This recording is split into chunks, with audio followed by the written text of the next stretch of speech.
Mission 231, the 31st of May 2021, the day I went public with my mission for the Heart Foundation. I've taken on a challenge to do it for heart. Heart disease remains Australia's biggest killer, claiming a life every 18 minutes. Stop and think about that statistic for a moment. A life every 18 minutes. That's 3 lives every hour. I'm a personal trainer and I'm a keen runner who is passionate about fitness and health. I've lost family and friends to heart disease, and I know many others too who have lost loved ones to Australia's biggest killer. This is why I started Running with Heart back in 2010, raising money and awareness for the Heart Foundation, whilst training for and running my first half marathon. Since then, I've run various half and full marathons for the Heart Foundation, including the New York City Marathon in 2013. But now it is time for something epic. Something that is way outside my comfort zone and that pushes me to the edge of my endurance. I'm taking on the challenge of the Sonder Monster in 2022. That is, I'm going to run the entire length of the Larapinta Trail in the Northern Territory, Australia, all 231 kilometres of it, and in less than 60 hours. Every kilometre is going to be running with heart, raising money and awareness for the Heart Foundation.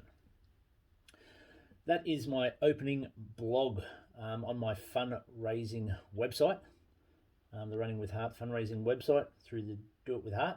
I'll put a link in the show note in case you'd like to have a look at the blogs. There's photos there as well, my training, and of course you can make donations to the Heart Foundation through that site as well. And you are more than welcome to, and it's truly appreciated, any donations you make to the Heart Foundation.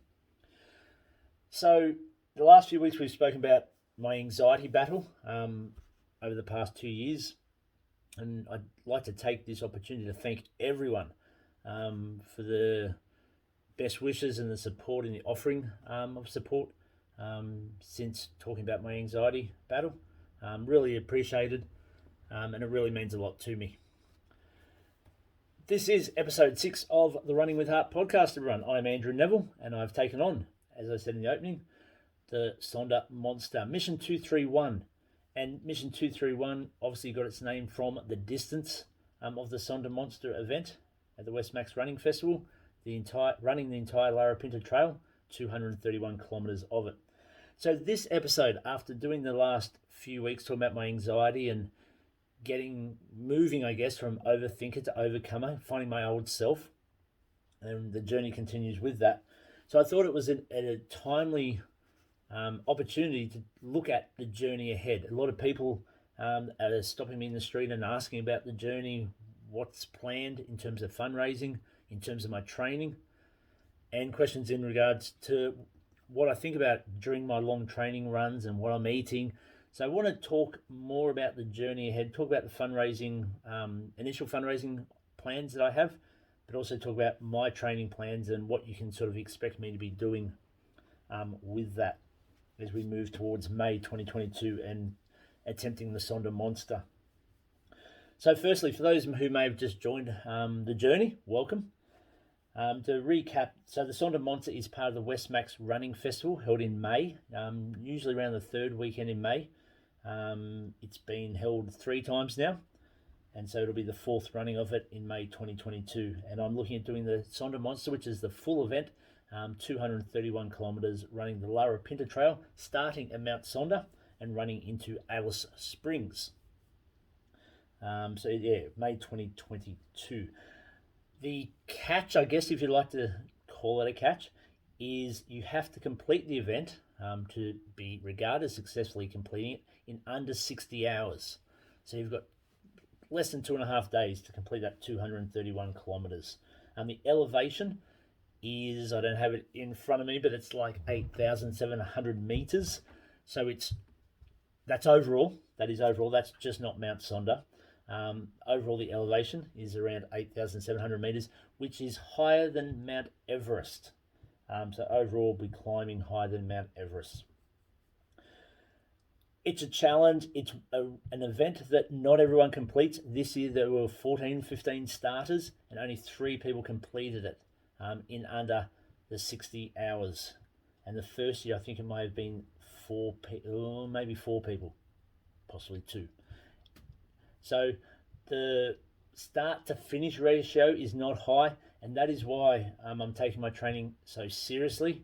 I'm so committed to it, because right now, and especially when I wrote that opening blog on my fundraising page back in May, and I'm feeling more confident, but I know I'm nowhere near where I need to be. There is no guarantee that I'll finish it. And all I can do is put in hard work, dedication, persistence, and commitment to make sure I'm in the best possible state and best possible position to have a fair crack at finishing the distance in the 60 hours. I'm doing it all for the Heart Foundation. The money I raise over the next, or we're down to 10 months, is all for the Heart Foundation. Mission 231 supporting the Heart Foundation. And it's all part of my Running with Heart project that I started in 2010 when I got into half marathons and then ultra running as well. So first of all, I want to break down the 231. Obviously, it stands for the distance, the 231 kilometers, but I'm using the 231 a lot in my social media, as well as my marketing of it, I guess, but also in the goals that I'm setting and the brand awareness, if you'd like to call it that. So the 231 I've broken down into 2 days, 3 goals, 1 trail. The 2 days, I've got 2.5 days to complete it. I'd love to be able to complete it in under 48 hours. It'd be nice to have that bit of cushioning towards the end, that you're not watching the clock and it's rapidly counting down as you're trying to get those final distance on weary legs. I'll set that goal, the 48 hours, more in concrete the closer we get to it, but I'd love to be able to complete it in 48 hours. I think it is possible with a perfect training run in. But yeah, definitely 2 days, 3 goals. I've got 3 goals set in terms of the mission itself, the 231 mission. And those 3 goals, goal 1, and this has started, so if you want to put your hand up, if you want to make the pledge, please do. I want to have 231 people have a heart health check by May next year when I run the Lara Pinta Trail. 231 people go to the doctor and have a heart health check. Now, I want to talk about the heart health check, if we may, because a lot of people might not have heard what a heart health check is. It was incentivized by the Heart Foundation to get more people checking out their risk of heart disease and whether there's reason to be worried, I guess, and further research into it needed. So a heart health check is a 20-minute checkup with your GP to assess your risk of having a heart attack or stroke in the next 5 years. There's 4 steps involved. Talk, so you're going to talk to the GP, you're going to talk about family history, medical history, what your nutrition is like, what you're eating, how active you are, whether you smoke or drink alcohol, and whether you're maintaining a healthy weight. Number 2, the step 2 is check. So your GP or the nurse will check your blood pressure, your cholesterol, and your blood sugar levels. Step number 3 of the heart health check is assess. So that's up to your GP, using the information he's gathered or she's gathered to assess your risk of having a heart attack or stroke in the next 5 years. And then step 4 leads into plan. So the GP will work with you to set up a plan to lower your risk of a heart attack or stroke. This may involve, it says in the brochure, ways to make heart healthy changes to your lifestyle, referrals to programs or other health professionals for more support. For example, it might be a dietitian, personal trainer, along those lines, and blood pressure or cholesterol lowering medication if you're at a higher risk. Now, the plan behind the heart health check is early detection. To again, just try and reduce the number of heart disease cases we're seeing in the country. Heart disease is the biggest killer in Australia. And as I mentioned earlier in that opening, it is 1 death every 18 minutes. So there's a good chance this podcast has been going for 9 minutes already, and we'll still be going in 9 minutes time. So in that time, there would have been a death in Australia of heart disease. And it's too many people. It equates to around 79, I think it is, per day are dying from heart disease. Now, it's recommended that if you're 45 and over and you do not already have heart disease, you're eligible for an annual heart health check under Medicare. Aboriginal and Torres Strait Islanders are eligible from 30 years of age. So if you fall in that category, I encourage you to take a pledge to go and get a heart health check in the next 12 months. As I said, my goal is to have 231 people go and get a heart health check so we can try and reduce heart disease here in Australia. The cost of it, you have to check with your local GP, but it does say in the brochure that heart health checks are covered by Medicare and are free practices that bulk bill this service. So head to the Heart Foundation website. Again, I'll put a link in the show notes and check out their information they got on the heart health check. And so, again, if you fall in that category, you can go get one done. Send me a message, whether it be on Instagram or Facebook, and you'll see, again, the links to that in the show notes underneath. Send me a message saying that you're taking the pledge, that you are going to have a heart health check. My goal is to get 231 people to have a heart health check by May 2022. The second goal I have out of my 3 goals is to have 231 people skipping at the one time on the 23rd of January in 2022. Why skipping? Because skipping is something most people will associate with the Heart Foundation through the Jump Rope with Heart program that is in Australian schools. I'm 43 years of age, and I remember vividly the enjoyment and the fun and the practice that went into it of taking part in Jump Rope for Heart. And I'm sure there's many kids out there that are doing that still these days. It is a huge program in the schools, an important part of fundraising for the Heart Foundation as well. So skipping is something that people associate with the Heart Foundation.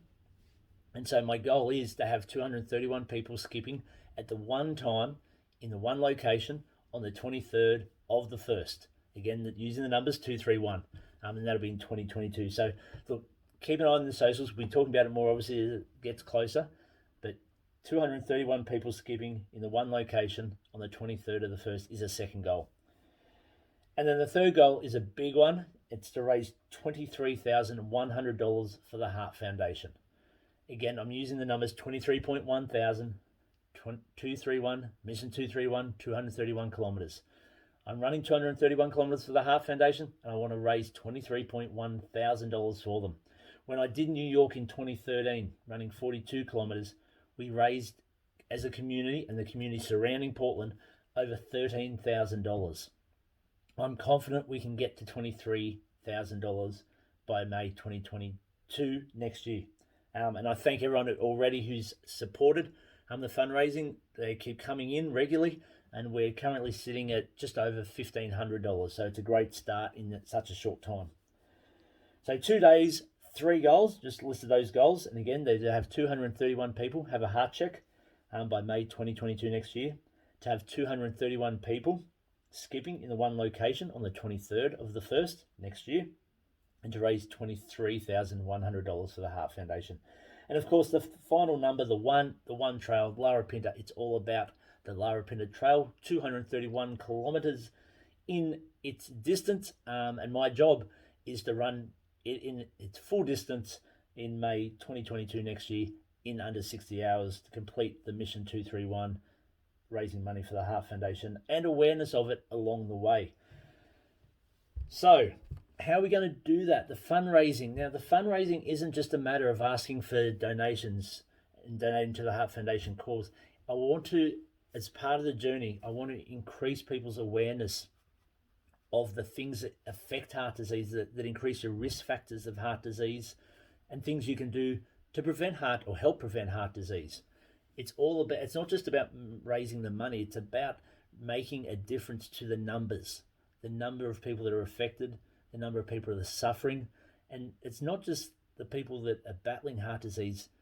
Everyone has family and friends who have to go through that journey as well. So if we can reduce the number of people that are affected by heart disease, we're making an impact wider still by taking that effect away from family and friends as well. So your risk factors of heart disease. Now, one of the main risk factors, we're going to go through them. In case you don't know, we've mentioned a couple of times over the past few episodes and weeks about the risk factors. We've never gone into them. Now, some you can't do anything about, but some you can. And that's your lifestyle risk factors. Smoking, an unhealthy diet, being inactive, having an unhealthy weight, and drinking alcohol are all lifestyle risk factors that you can do something about. Now, the one I want to really focus on today is the being inactive. Now, I'm pretty sure it says on the Heart Foundation website that up to 80% of Australians aren't getting enough activity on a day-to-day basis. Now, the requirement is 30 to 60 minutes of 30 to 60 minutes moderate intensity exercise on most days of the week. And up to 80% of Australians aren't getting enough. So the first few fundraising activities we're going to do is going to involve getting people active. As I said, I don't want to do a mission that is this big, this epic, that's just asking for donations. I want to make a difference to people's life along the journey. I'm changing myself in terms of being stronger through my mental health, more fit, more healthy, and I want to take people along on that journey too and make a change to their lives. So the first one, which we've just launched in the last 24 hours, is the 231 skipping challenge. So what's involved in the 231 skipping challenge is I want you to make a commitment, sign up to doing 231 skips 3 times a week for 4 weeks. So 231 skips 3 times a week for 4 weeks. It costs $20 to enter, to sign up for the challenge. And with that $20, you get a Heart Foundation skipping rope, a training log so you can record your 231 skips 3 times a week for 4 weeks. And if you're successful at completing the challenge, you'll get a Heart Foundation Momento as well. The $20 goes to the Heart Foundation, and so it's a great cause, and you're going to get yourself active in the meantime. Now, I know as well there's people that don't like skipping or can't skip, and that's fine. We're going to have a walking challenge starting very soon, and also a running challenge.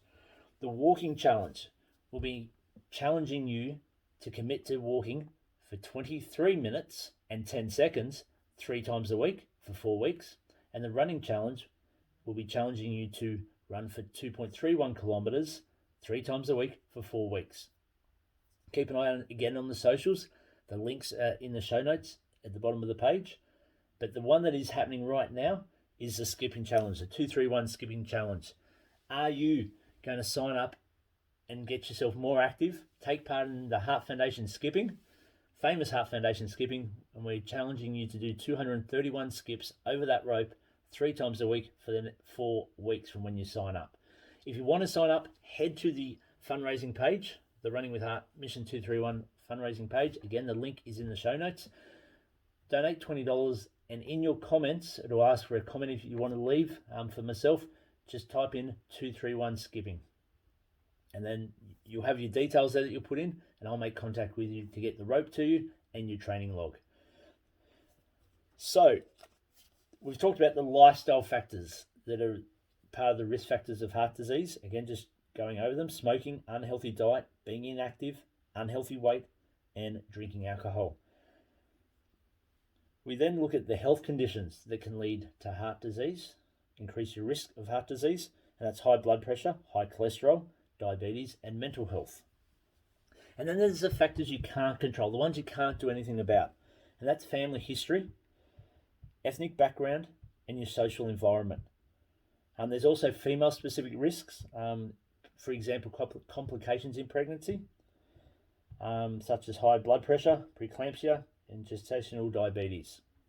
So those ones, the family history, the female-specific risks, the ethnic background, and the social environment are risk factors you can't control. But the ones you can are your lifestyle factors: the smoking, the unhealthy diet, being inactive, the unhealthy weight, and drinking alcohol. If you have a look on the Heart Foundation website, again, the link will be in the show notes, they actually have a really good graph about 10 steps you can take to protect your heart. And for those who are watching on YouTube, I'll hold it up there. 10 steps you can take to protect your heart. Follow a heart-healthy eating program, move more, be smoke-free, maintain a healthy weight, drink less alcohol, reduce stress, manage your cholesterol, manage your blood pressure, manage your blood sugar, and see your GP for a heart health check. And remember, I want you to take a pledge for that heart health check. we want 231 people to take a heart health check in the next 12 months. So please take that pledge and do that, and aim for that early detection if you're at risk of heart disease. So we've talked about the fundraising, some of the events we're looking at. Of course, there'll be some bigger events happening down the track, but they're the first three that we're looking at. Again, making a difference to people's activity levels. Up to 80% of people aren't active enough, and we want to make that difference. We want to make a bit of headway there. So the skipping challenge is up and running, and there'll be a walking and a running one real soon for our first three fundraising activities. So my training, I'm in my 14th week of training. Really, really happy with how the training's going. And I've done some big training blocks before, mainly when training for New York Marathon and the numerous marathons I've run, but Big Red Run when we, Craig and myself, ran the 200 and 50 Ks in the Simpson Desert back in 2016, 5 years ago. There were some really big training blocks in, but I think for the last 14 weeks, this is the most consistent I've been with my training. And having such an epic event obviously makes that easier to make that commitment and aim for that consistency. I believe I've missed one, possibly two runs out of the last 14 weeks, and I'm running most days of the week at the moment. I've changed my training from, I've always been a distance trainer, which means when I go out for the training, it's I've in the past I've based it on distance, like I'm going for a 10k run or a 20k run or a 40k run or a 35k run. Where with this training block I've changed it to time, which I tried once before when I was training for the Great Ocean Road Marathon, and my head just couldn't do it. I was always just trying to focus again on the distance, and it was very hard to go out and go, okay, I'm running for 90 minutes and go for 90 minutes, where my head seemed to handle, I'm going to go out for a 30k run. I wouldn't do that in 90 minutes, but an example. But with this one, I've been doing the time, and now I actually can't imagine doing distance, which is really interesting because I've been a distance runner for so long, but now it's all about time. So a long run, for example, tomorrow I'm down for a 2-hour long run. Next Sunday, it's a 6-hour long run. And so every third week, I'm doing what I call an extra long run. So that's been building up from, I think it started at 3 hours. I did 5.5 hours 2 weeks ago. And as I said, 6 hours will be next week. And then 3 weeks after that, it'll top out at 8 hours in this initial block. It's a 24-week block I'm doing at the moment. So it'll end around mid to late September. And my aim is to run 100 kilometers during September and October. It's a good stepping stone to 231, but it's also a requirement from the Sonder Monster race that you can prove that you can do 100 kilometers. So I'm aiming, to do that in September, October, and that will also give me then probably a chance to take a couple of weeks off, refresh the body. The body is feeling tired with the load it's doing at the moment, but it's feeling good, really good actually. But it'll also give me a chance to then have 6 months after that to do the next build up from the 100Ks to the 231Ks. What else could I say about my training at the moment? In terms of time-wise, I'm putting in around 8 to 10 hours a week, probably 10 to 12 on the extra long run weeks, and then probably averaging about 9 hours on the other weeks. That includes my running, that includes doing strength training. I'm doing strength and core work 3 times a week, and also I'm doing stretching, a big stretching session, and I use that for visualization as well. I usually do that on a Saturday night, 45 to 50 minutes of stretching and visualization. That's where I lie there at the end, eyes closed, focus on slowing the breathing down and picturing either myself in training, doing a big run, or trying to start to visualize being out there on the Larapinta Trail, what I'm going through, what the legs are feeling like, and how the body's feeling, and overcoming challenges that might be presenting themselves. So that's a big part of the training as well. An important part of the training is the visualization. With the runs, doing most of them on the trails. I'm trying to start to get more specific with the ground underneath. I've been told it's very rocky, the Larapinta Trail, lots and lots of rocks. So I went out for a run with Thompson's Creek Dam near Willarawang last week, and there's a lot of good rocky ground out there for me to run on, which is really good for the specificness to the race. That's a word, specificness, being specific to the race. You can make up whatever word you want here on the Running with Heart podcast. But really enjoying the trails. I guess I haven't been seen as a trail runner in the past because I've done so much road work, especially with my marathons and half marathons. But my love for running actually started in the bush and in the trails back in Mathara on the Murray River with my cross-country days in infants and primary school. My teacher, Mr. Dankert, would take us out into the Murray, what was it called? Mind blank. Red Gum Forest.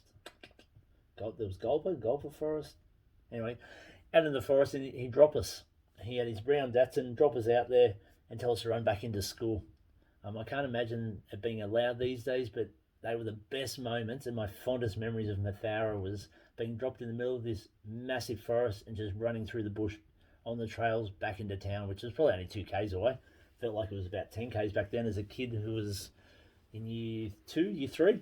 But that's when I fell in love with running along the Murray River, trail running that is.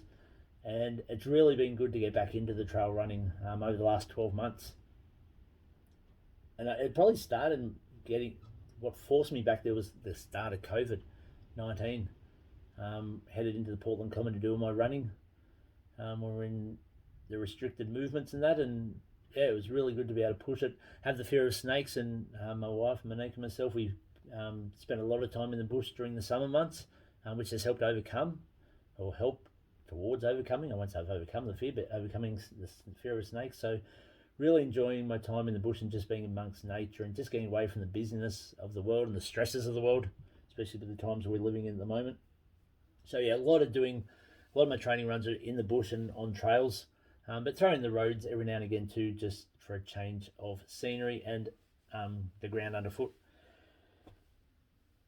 I think we might leave the podcast there for this week. We've talked about the journey that is ahead, the fundraising, the goals that are in place at the moment, and the training that is happening.